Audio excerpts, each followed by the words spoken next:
আসসালামু আলাইকুম। এই হলো সেই মাদার তেরেসার বাড়ি, যিনি ইউরোপের নর্থ ম্যাসেডোনিয়ায় একটা দেশে জন্মগ্রহণ করে। এইটা তার বাড়ি।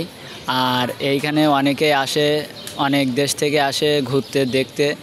আর বাংলাদেশে অনেকেই জানে যে মাদার তেরেসার জন্ম নাকি ভারতে। আসলে ভারতে না, তার বাড়ি হলো ইউরোপের এই নর্থ ম্যাসেডোনিয়াতে। আর এখানে অনেকই লোক থাকে আসলে ইউরোপে সপ্তাহে ছুটির দিনে তারা একটু বেশি ঘোরাঘুরি করে, যেহেতু সব জায়গায় আজকে সব কিছু বন্ধ। আর ইউরোপে আসবেন তো কাজের উদ্দেশ্যে, তারপরেও একটু ঘুরবেন, দেখবেন, মনটা ভালো লাগবে। আর ইউরোপে এসেই তো অনেকেই অনেক দূরে থাকে, গ্রামের দিকে থাকে।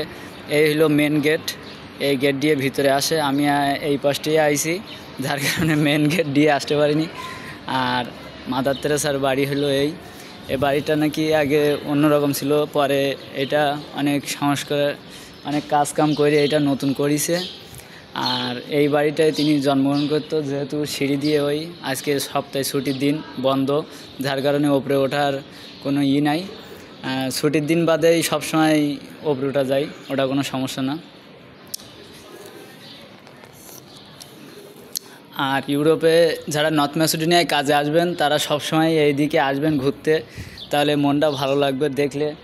আর এগুলো অনেকেই হয়তো দূরের থেকে চিনতে পারে না যে আসলে কোন জায়গায়। এটা হলো স্কোপিয়া, স্কোপিয়ার পাশেই তার বাড়ি, মেন সিটিতেই, ইউরোপে স্কোপিয়ার মেন সিটি, রাজধানীতেই তার বাড়ি।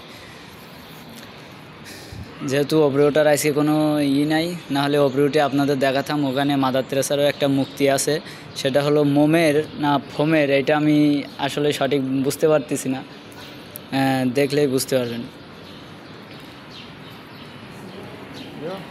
এই আর কারো কিছু জানার থাকলে অবশ্যই কমেন্টে জানাবেন, সব কিছুই আপনাদের কমেন্টে উত্তর দিয়ে দেবো ইনশাল্লাহ। আর যারা নতুন, যারা ইউরোপে আসবেন কাজের উদ্দেশ্যেই, বিশেষ করে নর্থ ম্যাসেডোনিয়ায়, তারা স্কোপিয়াতে আসবেন। স্কোপিয়াতে অনেক বাঙালি আসে, অনেক বাঙালির সাথে পরিচয় হবে, অনেক বাংলাদেশি ভাই ব্রাদার তারা স্কোপিয়ায় ঘুরতে আসে।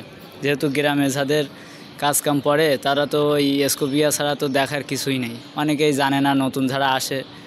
ঠিক আছে, আল্লাহ হাফেজ, ভালো থাকবেন সবাই, সুস্থ থাকবেন, দোয়া করবেন আমার জন্য।